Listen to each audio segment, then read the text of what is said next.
अरविंद केजरीवाल के मामले में सुप्रीम कोर्ट से फिर एक बड़ा अपडेट आया है। अब तक जो लोग इस केस को फॉलो कर रहे हैं उनको ये पता है कि ईडी ने जो अरविंद केजरीवाल को गिरफ्तार किया था उस मामले में सुप्रीम कोर्ट ने अरविंद केजरीवाल को जमानत दे दी थी, लेकिन ठीक उसी दिन सीबीआई ने उन्हें गिरफ्तार कर लिया। अब इसी गिरफ्तारी को वैध है या ये अवैध है, ये सवाल को लेकर अरविंद केजरीवाल की तरफ से जो वकील हैं वो सुप्रीम कोर्ट पहुंचे थे और इसी केस में जो सीबीआई वाला केस है उसमें जमानत लेने के लिए भी वो कोर्ट पहुंचे हुए थे। जो अरविंद केजरीवाल का पक्ष है वो इनका पक्ष कोर्ट के अंदर, सुप्रीम कोर्ट के अंदर अभिषेक मनु सिंघवी और एडवोकेट विक्रम चौधरी रख रहे थे और सीबीआई की तरफ से जो काउंसिल है डीपी सिंह वो मौजूद थे। इस केस की सुनवाई जस्टिस नीना बंसल कृष्णा ने की। फैसला तो अभी सुरक्षित रख लिया गया है, लेकिन सुनवाई के दौरान क्या क्या हुआ, क्या क्या तर्क दिए गए, क्या क्या बातें सामने आई, इस पर हम विस्तार से चर्चा करेंगे। समझेंगे कि आज कोर्ट के अंदर केजरीवाल के मामले में हुआ क्या क्या। विकास जी, आप इस केस को सुबह से फॉलो कर रहे थे, करीब 3-3.5 घंटे इस मामले पर सुनवाई चली।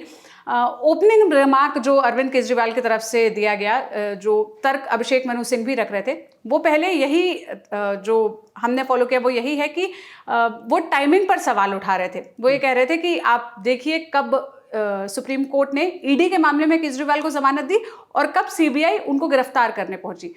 क्या तर्क, मतलब क्या तर्क दिए गए, क्या बात कही अभिषेक मनु सिंह? देखिए, उससे पहले हमें पता ही है कि 12 जुलाई को सुप्रीम कोर्ट में सुनवाई हुई थी। 12 जुलाई को जो ईडी वाला जो मामला था मनी लॉन्ड्रिंग का, उसमें अरविंद केजरीवाल को जमानत दे दी गई और तब तक जमानत दे दी गई और बड़ी बेंच को वो मामला ट्रांसफर कर दिया गया और जब तक सुनवाई चलेगी तब तक उनको वहां जमानत दे दी गई है।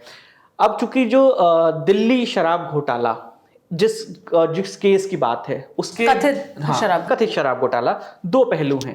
पहला पहलू है कि उसमें मनी लॉन्ड्रिंग हुई है जिसका केस ईडी के पास है। दूसरा केस सीबीआई के पास है जिसमें कहा गया कि पॉलिसी बनाने में भ्रष्टाचार हुआ है।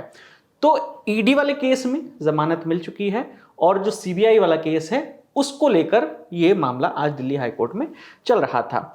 तो इस दौरान उन्होंने उसका जिक्र किया। उन्होंने कहा कि पीएमएलए में हमें जमानत मिल गई, कोर्ट ने ये कहा और तमाम जो अभिषेक मनु सिंघवी ने अपना पक्ष रखा।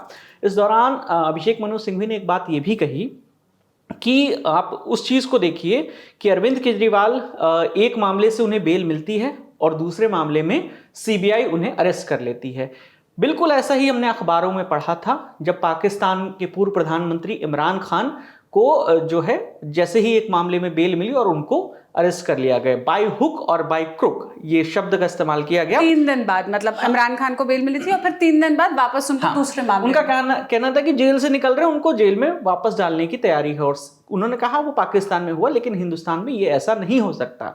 सीबीआई बाय हुक और बाय क्रुक ये कोशिश करने में लगी है कि अरविंद केजरीवाल को हम जो है जेल में ही रखें किसी भी तरीके से। उन्होंने ये भी कहा कि आपने मामला कब उठाया, आपने गिरफ्तारी कब जाकर की, उस बीच में क्यों नहीं की। उन्होंने फिर सीबीआई के वकील क्या तर्क देते हैं, कहते हैं कि जब सुप्रीम कोर्ट की तरफ से अरविंद केजरीवाल को चुनाव प्रचार के लिए जो जमानत दी गई थी, जो कि 2 जून तक उन्हें बाहर रहना था कि वो चुनाव प्रचार करें, उनने कहा कि हम उस वक्त हम चाहते तो हम उनको अरेस्ट कर लेते, लेकिन हमने मामले की गंभीरता को समझा और वो एक मुख्यमंत्री हैं इसलिए हमने नहीं किया।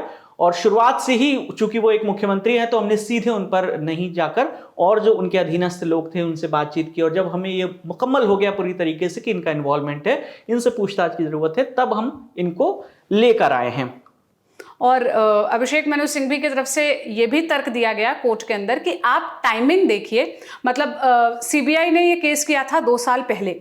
2 साल तक इस मामले में कोई गिरफ्तारी नहीं हुई केजरीवाल की, मतलब इस मामले में कोई ऐसा मेजर डेवलपमेंट नहीं आया और जैसे ही ईडी वाले केस में उनको जमानत मिली तब सीबीआई गिरफ्तार करने पहुंच गई। वो टाइमिंग को लेकर बार बार सवाल उठाते रहे। क्या सीबीआई की तरफ से इस पर कोई जवाब दिया गया, कोई स्पेसिफिकली मतलब टाइमलाइन के साथ? जी मैं बिल्कुल आपको बता देता हूँ डीपी सिंह ने क्या क्या चीजें कही थी। डीपी सिंह ने कहा कि सीबीआई को ये तय करने का अधिकार है कि किस आरोपी को कब गिरफ्तार किया जाए। केस की शुरुआत में जैसे हमने बताया कि उनकी भूमिका स्पष्ट नहीं थी क्योंकि ये सब आबकारी मंत्री यानी मनीष सिसोदिया उनके अधीन हुआ था। कुछ चीज़ें सीबीआई के सामने आई, फिर उसके खिलाफ कार्रवाई नहीं करने का तब उन्होंने फैसला किया जब सीएम को लेकर चीजें आई थी, क्योंकि वो सीएम थे। लेकिन जब उनकी तरफ से कंफर्म हो गया, सीबीआई ने कोर्ट को बताया कि तब हमने जाके उनको अरेस्ट किया। तो टाइमिंग पर सवाल उठाना गलत है। और ये कौन तय करेगा कि जांच कैसे की जाती है? ये तय करेंगे केजरीवाल या उनके वकील तय करेंगे, वो लोग नहीं करेंगे।